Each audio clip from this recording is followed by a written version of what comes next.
Te doy la bienvenida a este nuevo podcast de Pedagogía para la Vida. Mi nombre es Patti Sarlenga y como siempre te digo, y es de corazón, agradezco este ratito que tenemos para estar juntos.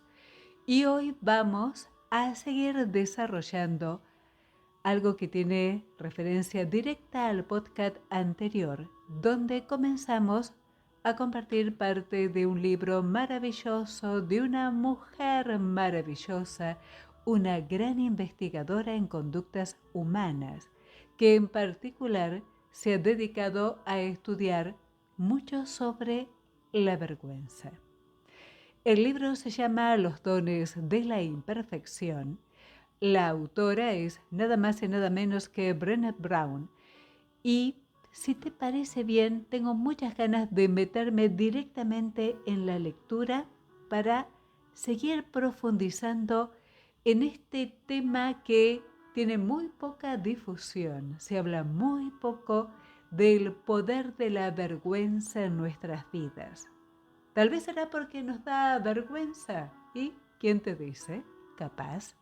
Pero es tan importante primero conocer del tema, entenderlo, comprender que no hay ser humano como leíamos en el podcast anterior, no hay ser humano donde la vergüenza no esté presente. Es algo que nos toca de alguna manera a todos, porque tiene que ver con esta cualidad de vulnerabilidad que hace a nuestra humanidad.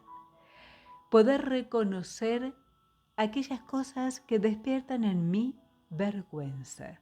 Poder por fin dar el paso de dejar de cubrir, negar, rechazar y poder aceptar en un marco de comprensión, en un marco de escucha, en un marco de autocompasión. No voy a reconocer estas partes mías simplemente para castigarme o simplemente para hacer mi propio bullying sobre el tema. Voy a descubrir estas partes mías que seguramente tienen mucha relación directa con nuestro yo infantil y que además, como estamos aprendiendo, se basan en el hecho de dos miedos universales, que también en este caso tocan a todos los seres humanos por igual.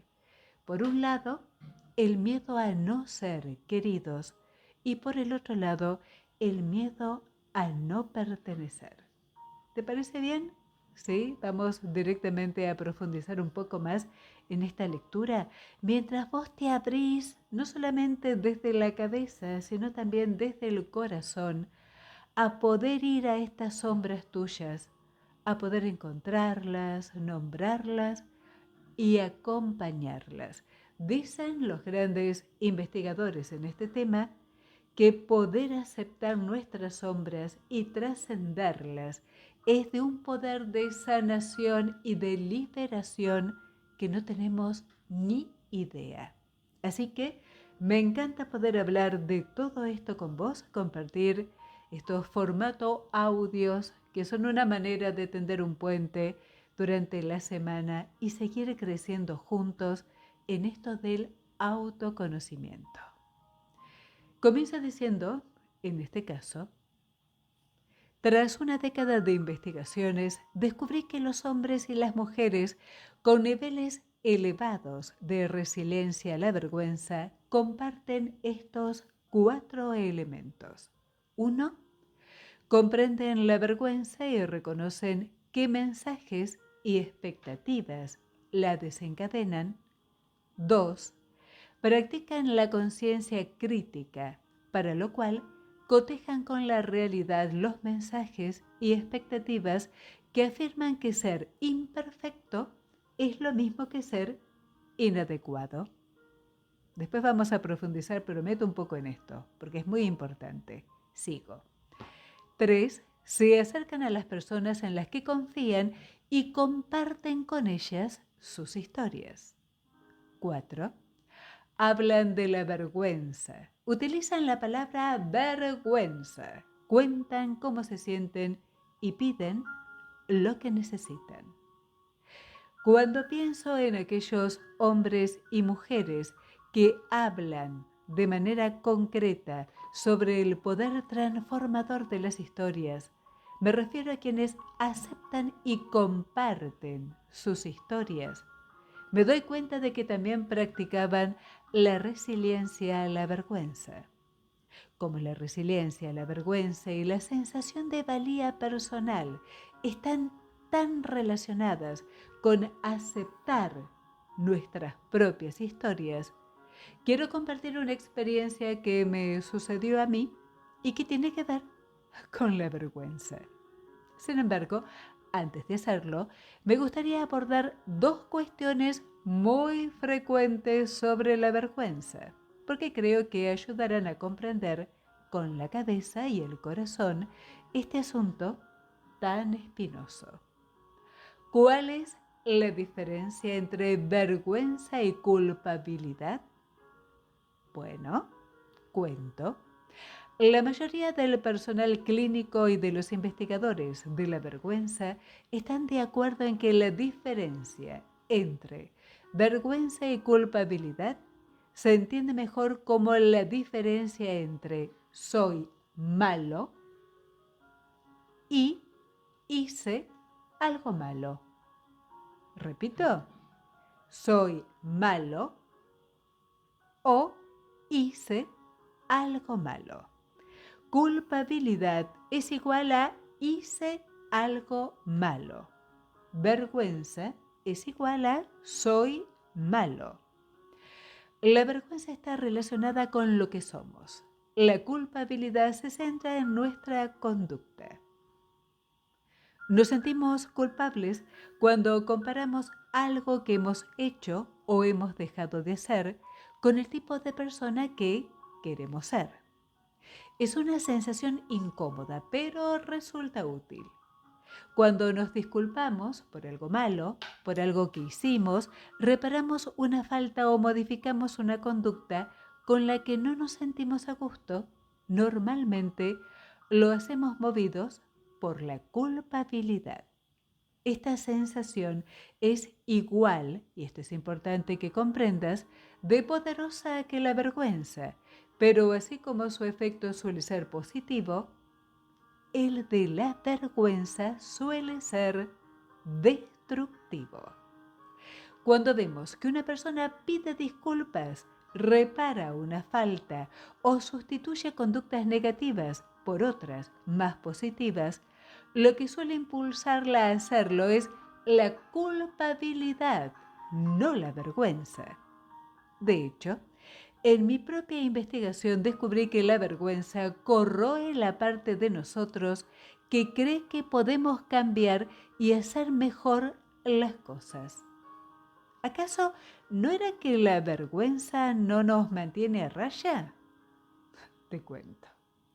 Numerosos profesionales, yo entre ellos, hemos llegado a la conclusión de que la vergüenza tiene muchas más probabilidades de dar lugar a conductas destructivas y dañinas que de convertirse en una solución. Vuelvo a repetir que el deseo de sentirnos merecedores, de recibir amor y de pertenecer forma parte de la naturaleza humana. Cuando experimentamos vergüenza, nos sentimos desconectados y anhelamos con desesperación sentirnos válidos. Cuando nos invade la vergüenza o el miedo a la vergüenza, crecen las probabilidades de que adoptemos conductas autodestructivas y ataquemos o avergoncemos a otros. De hecho, la vergüenza está relacionada con la violencia, la agresividad, la depresión, la adicción, los trastornos alimentarios y los abusos. Los niños que hablan de sí mismos en términos más relacionados con la vergüenza que con la culpabilidad, o sea que dicen soy malo en lugar de hice algo malo, tienen muchos problemas para valorarse a sí mismos y no llegar a odiarse.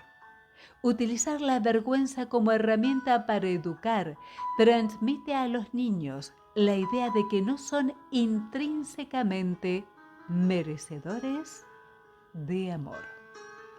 Por muy informados que estemos sobre este gran tema, sobre la vergüenza, no estamos libres de que nos asalte de pronto, créeme. Lo sé por experiencia. Podés encontrarte de repente en mitad de una situación vergonzosa, sin tener ni idea de lo que está sucediendo ni de qué es lo que la ha provocado.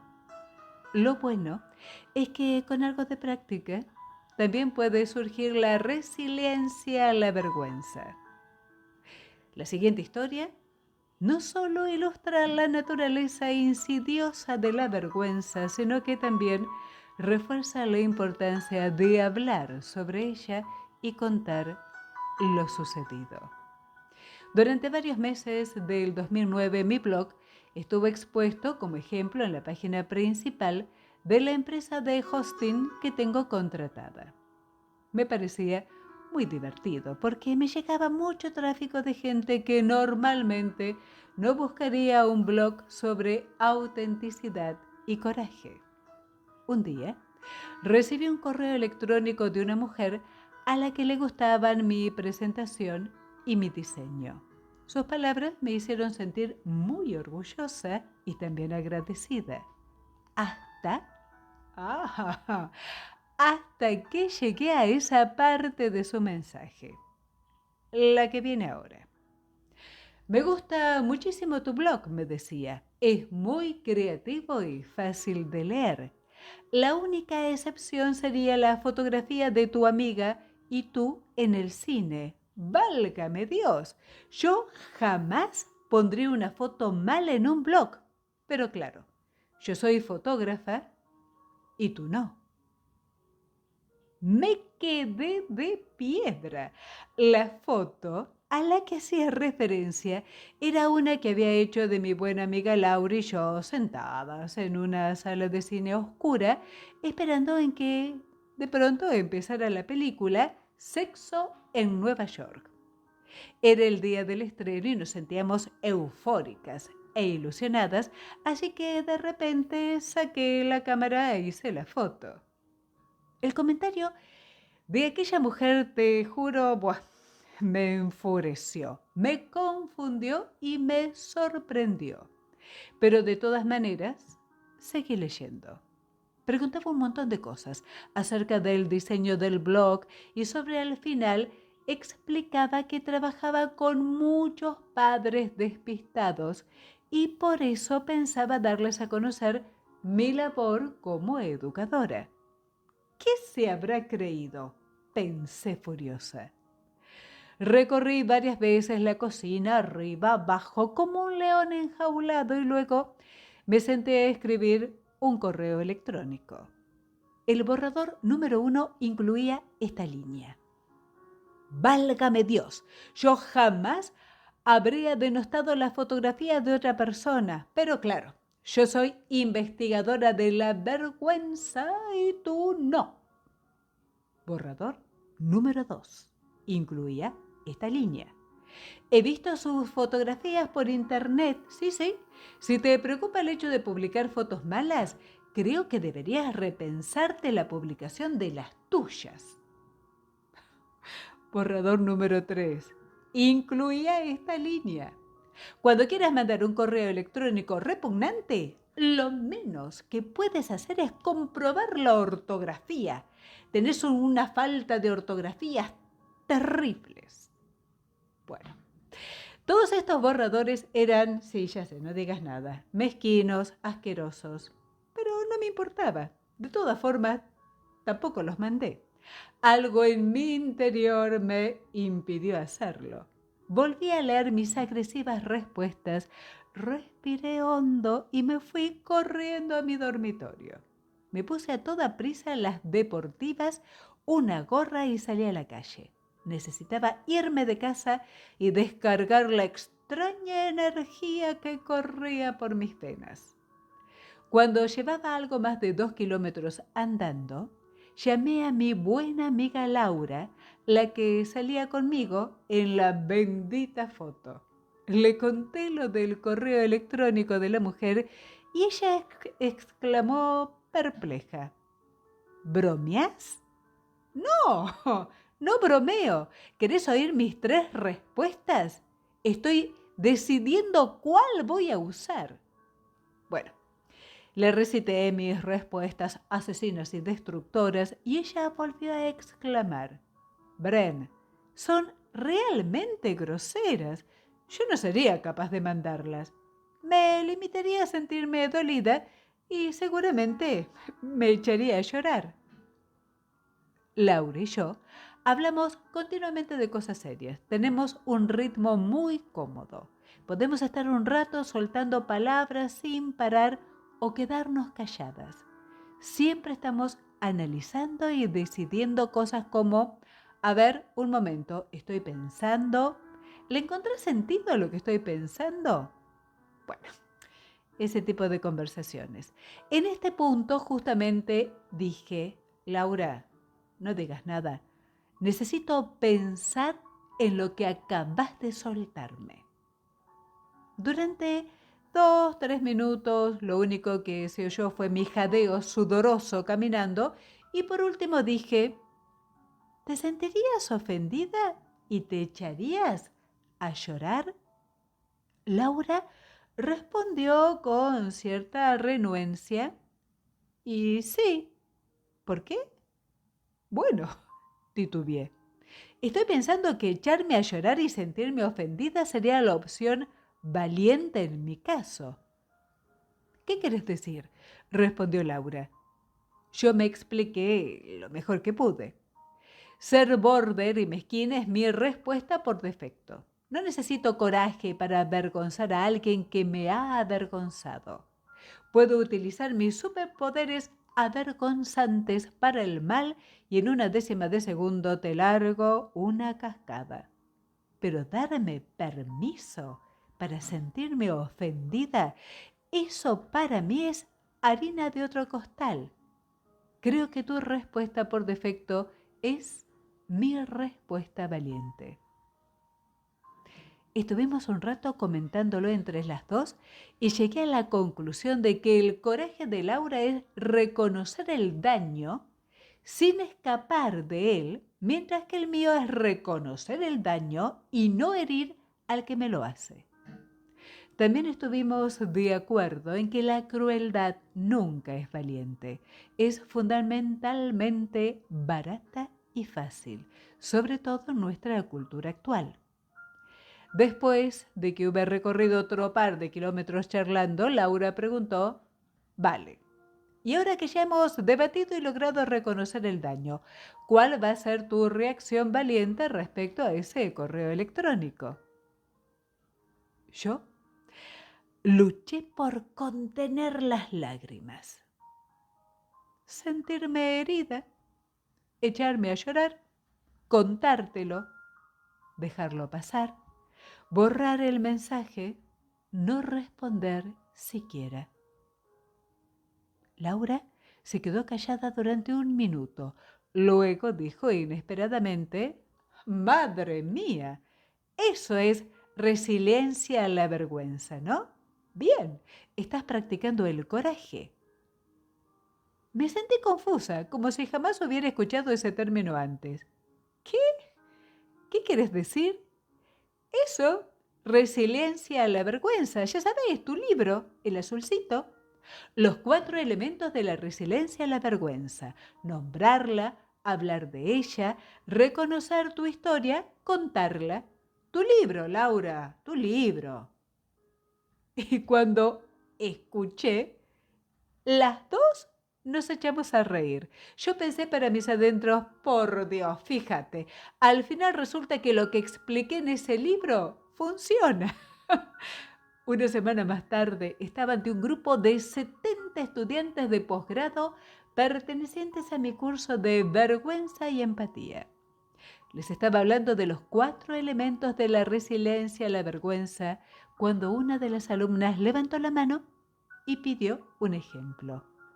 Decidí contarles mi historia de la fotografía. Es un ejemplo estupendo de cómo la vergüenza puede producirse a un nivel totalmente inconsciente y de lo importante que es nombrarla y hablar sobre ella. Expuse la historia describiendo mi blog y mi nuevo compromiso de aprender fotografía. Le dije que me sentía vulnerable cuando compartía mis fotos y que aquel correo electrónico crítico me había hecho sentirme avergonzada y menospreciada. Cuando les hablé de mi deseo vehemente de responder con crueldad, varios alumnos escondieron el rostro entre las manos o se limitaron a mirar a otro lado. Estoy segura de que hubo quienes se sintieron decepcionados por mi falta de luces. Otros parecían realmente asustados. Un alumno ahí levantó la mano y dijo, ¿puedo hacer una pregunta personal? Dado que estaba en pleno proceso de compartir una experiencia sobre la vergüenza y la vulnerabilidad, me figuré que su pregunta no me iba a doler, pero me equivoqué por completo. Con gran valor expuso. Perdón, señora, ¿ha dicho que la vergüenza la produjo el hecho de sentirse criticada por su fotografía? ¿Fue esa realmente la vulnerabilidad?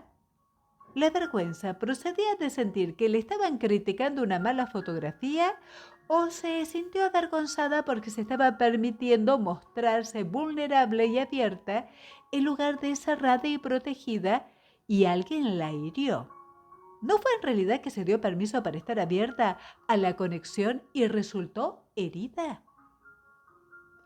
La boca se me secó. Empecé a sudar. Me froté la frente y luego miré cara a cara a los sonrojados estudiantes. ¡Ah! No lo puedo creer. Eso es exactamente lo que sucedió. No lo he sabido hasta ahora mismo, pero eso es lo que sucedió. Eso es exactamente lo que sucedió. Hice una foto tonta en el cine, algo que no suelo hacer, pero estaba con una amiga íntima y ambas nos sentíamos frívolas e infantiles. La publiqué porque me entusiasmaba y me pareció divertido y entonces alguien me criticó. Un par de estudiantes miraron furiosos a su valiente colega como diciendo, estupendo, ya empezaste a traumatizarla. Pero yo no me sentía traumatizada, ni descubierta, ni expuesta, me sentía liberada. La historia que necesitaba reconocer para acceder a mi valía personal no era la de una fotógrafa novata luchando contra la crítica a una de sus fotos. Era la de una persona muy seria que se mostraba divertida, espontánea, alocada e imperfecta y alguien metía el dedo en esa vulnerabilidad. A menudo, la resiliencia supone un lento despliegue de la comprensión. ¿Qué significó para mí aquella experiencia? ¿Qué estaban murmurando mis voces internas? No solo necesitamos admitir nuestra historia y querernos a nosotros mismos durante todo ese proceso, también tenemos que averiguar cuál era la verdadera historia. Si deseamos desarrollar nuestra sensación de valía personal, tenemos que aprender a protegernos de la vergüenza.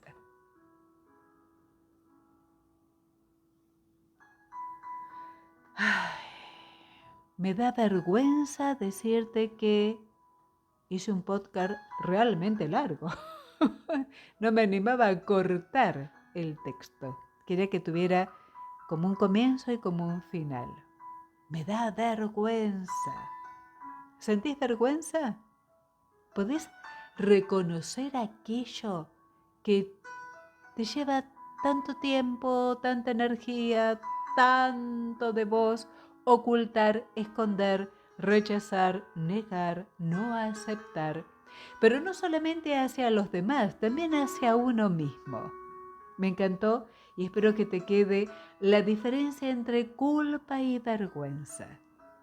y que comiences a entender que no estás sintiendo nada que no forme parte de tu propia humanidad y que solo necesita ser reconocida, escuchada y nombrada para poder ser liberada. No hay nada malo, no hay nada enfermo en nosotros, no hay nada roto. Lo que hay es desconexión.